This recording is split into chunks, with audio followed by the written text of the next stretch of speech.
सुबह का वक्त था। आसमान हल्का सा गुलाबी हो रहा था और हवा में एक अजीब सी रवानी थी। 3 प्रिंसेसेस आमिना, जोया और मरियम अपने घर के कोर्टयार्ड में खड़ी थी। उनके हाथ में छोटे छोटे सफेद एहराम के बैग्स थे। आज उनका जिंदगी का सबसे खास सफर शुरू होने वाला था, हाज का सफर। उनके वालिद ने नर्म आवाज में कहा, ये सिर्फ सफर नहीं, ये दिल का सफर है।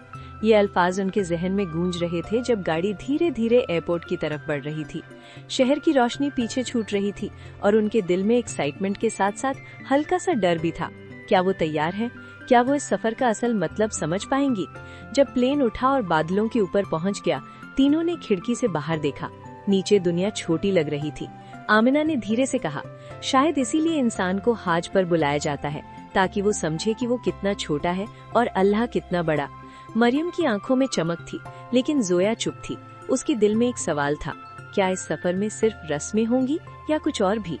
प्लेन जब उतरने लगा और उन्होंने दूर से पहाड़ों के दरमियान रोशन शहर देखा, उनके दिल और तेज धड़कने लगे। उन्हें अब अंदाजा हो रहा था कि ये सफर उन्हें बदल देगा, लेकिन कैसे, ये अभी एक राज था। जब तीनों प्रिंसेसेस ने हरम शरीफ के करीब कदम रखा तो उनका दिल अजीब सी धड़कन से भर गया। लोगों का समंदर था, हर रंग, हर जबान, हर मुल्क के लोग एक ही लिबास में, एक ही मकसद के लिए चल रहे थे। सफेद एहराम में सब बराबर लग रहे थे, ना कोई अमीर, ना कोई गरीब, ना कोई राजा, ना कोई आम इंसान। जोया ने धीरे से कहा, यहाँ सब एक जैसे क्यों लग रहे हैं? उनके वालिद मुस्कुराए, क्योंकि अल्लाह के घर में सब बराबर होते हैं। फिर वो लम्हा आया जिसका उन्हें इंतजार था। जैसे ही उन्होंने पहली बार काबा को देखा, तीनों बिल्कुल खामोश हो गईं। दुनिया की सारी आवाजें जैसे दूर चली गईं। सिर्फ उनके दिल की धड़कन और आंखों में आंसू थे। आमिना के होठों से बिना सोचे दुआ निकली। मरियम को लगा जैसे वक्त रुक गया हो। जोया, जो सफर भर सवालों में घिरी थी, अचानक सुकून महसूस करने लगी। उसने सोचा था कि शायद ये सिर्फ एक जगह होगी, लेकिन यहाँ खड़े होते ही उसे महसूस हुआ कि ये जगह नहीं, एक एहसास है। लोग तवाफ कर रहे थे, लब्बैक की सदाएं गूंज रही थी। तीनों प्रिंसेसेस ने भी तवाफ शुरू किया। हर चक्कर के साथ उन्हें लग रहा था कि उनका बोझ हल्का होता जा रहा है, जैसे दिल के अंधेरे धीरे धीरे रोशनी में बदल रहे हों। लेकिन जोया के दिल में अब भी एक छोटा सा डर था, क्या वो वाकई बदल रही है या ये सिर्फ लम्हों का जज्बा है? सफर अभी शुरू हुआ था और असल इम्तिहान अब आगे था। हाज के दिन तेजी से गुजर रहे थे और आखिर वो दिन आ गया जिसे हाज का दिल कहा जाता है, अराफात का दिन। धूप तेज थी, जमीन गर्म थी, लेकिन हवा में एक अजीब सी रूहानियत थी। हर तरफ लोग हाथ उठाए खड़े थे, आंसुओं के साथ दुआ कर रहे थे। आमिना, जोया और मरियम भी सफेद लिबास में एक साथ खड़ी थी।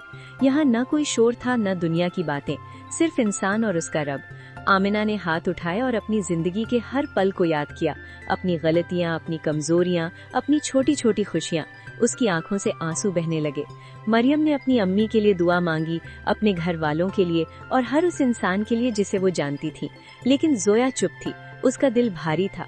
उसे लगता था कि वो परफेक्ट नहीं है। उसने कई बार सब्र खो दिया, कई बार शुक्र भूल गई। उसे डर था कि शायद उसकी दुआ कबूल ना हो। तब उनके वालिद की आवाज आई, अराफात का दिन उम्मीद का दिन होता है, यहाँ सबसे बड़ा गुनाह भी माफ हो सकता है। ये अल्फाज जोया के दिल तक उतर गए। उसने धीरे से हाथ उठाए, पहले झिझक के साथ, फिर पूरे यकीन के साथ। उसने अपनी कमजोरियां स्वीकार की, अपने रब से माफी मांगी और एक नई शुरुआत की दुआ की। उस लम्हे उसे महसूस हुआ कि जैसे उसका बोझ हल्का हो गया हो, जैसे दिल के अंदर एक नर्म सी रोशनी जल उठी हो। धूप अब भी तेज थी, लेकिन उसे गर्मी महसूस नहीं हो रही थी। तीनों प्रिंसेसेस एक दूसरे को देखकर मुस्कुराईं। ये सिर्फ सफर नहीं था, ये उनके दिल का बदलना था। लेकिन हाज का सफर अभी मुकम्मल नहीं हुआ था। आगे उन्हें एक और सब्र का इम्तिहान देना था। अराफात के बाद जब वो मिना पहुंची तो माहौल बिल्कुल मुख्तलिफ था। हर तरफ खेमे ही खेमे, लोगों का समंदर, चलने की जगह कम और गर्मी ज्यादा। आमिना ने पहली बार महसूस किया कि हाज सिर्फ जज्बात का नाम नहीं, मेहनत और सब्र का भी नाम है। लाइनें लंबी थीं, पानी दूर था और थकान जिस्म में उतर चुकी थी। मरियम के पांव दर्द कर रहे थे, लेकिन वो शिकायत नहीं कर रही थी। जोया ने देखा कि एक बुजुर्ग औरत भीड़ में चल नहीं पा रही। उसने फौरन अपना हाथ बढ़ाया और उसे सहारा दिया। रमी के वक्त जब उन्होंने पत्थर फेंके तो उन्हें बताया गया कि ये सिर्फ पत्थर नहीं, ये अपने अंदर के तकब्बुर, गुस्से और बुराइयों को मारने का इशारा है। आमिना ने जब पहला कंकड़ फेंका तो उसने अपने अंदर के गुस्से को याद किया। दूसरा फेंका तो अपनी जल्दी में ली गई गलत फैसलों को। तीसरा फेंका तो अपनी नाशुक्री को। हर कंकड़ के साथ उसे लगा कि वो हल्का होता जा रहा है। गर्मी, भीड़, थकान सब कुछ था, लेकिन उन तीनों ने एक दूसरे का हाथ मजबूती से पकड़ा हुआ था। किसी ने शिकायत नहीं की, किसी ने हिम्मत नहीं हारी। उस रात मिना के खेमे में जब वो बैठी तो जोया ने धीरे से कहा, अब समझ आया, हाज सिर्फ देखने या महसूस करने का सफर नहीं, खुद को बदलने का सफर है। आमिना मुस्कुराई, और सब्र के बिना ये सफर मुकम्मल नहीं होता। उनकी आंखों में थकान थी, लेकिन दिल में सुकून था। उन्हें महसूस हो रहा था कि वो वाकई बदल रही हैं, और अब बस एक मरहला बाकी था, रुखसत का लम्हा, जो सबसे ज्यादा इमोशनल होने वाला था। हाज के दिन खत्म होने लगे थे। मिना के खेमे अब धीरे धीरे खाली हो रहे थे। तीनों प्रिंसेसेस के दिल में अजीब सी फीलिंग थी, सुकून भी और हल्का सा दुख भी, जैसे कोई मेहमान जिसने उन्हें बदल दिया हो अब रुखसत होने वाला हो। जब वो दोबारा हरम शरीफ पहुंची और काबा के सामने खड़ी हुई, तो इस बार उनकी आंखों में वही जज्बा नहीं था जो पहली नजर में था। इस बार उनके चेहरों पर गहरा सुकून था। आमिना ने धीरे से कहा, हम पहली बार यहाँ आए थे तो हम सिर्फ देख रहे थे, अब हम समझ रहे हैं। मरियम ने काबा को देखा और महसूस किया कि उसका दिल पहले से ज्यादा नर्म हो चुका है। जोया, जो सफर के शुरू में सवालों से भरी थी, अब बिल्कुल खामोश थी, लेकिन उसकी खामोशी में यकीन था। उन्होंने आखिरी तवाफ किया। हर कदम धीमा था, जैसे वो लम्हों को रोक लेना चाहती हो। हर दुआ गहरी थी, जैसे दिल का बोझ सच में हल्का हो चुका हो। जोया ने धीरे से कहा, मुझे लगता है मैं वो नहीं रही जो यहाँ आई थी। आमिना मुस्कुराई, और शायद इसी का नाम हाज है। जब वो वापस मुड़ने लगी तो उन्होंने एक बार फिर काबा को देखा।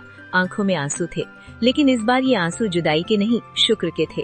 उन्हें समझ आ चुका था, हाज एक सफर नहीं, एक नई जिंदगी की शुरुआत है। प्लेन जब वापस उठा और शहर दूर छूटने लगा, तीनों प्रिंसेसेस ने महसूस किया कि उनके अंदर एक रोशनी रह गई है, सब्र की, शुक्र की और यकीन की। और शायद वो रोशनी ही उनका असली खजाना थी।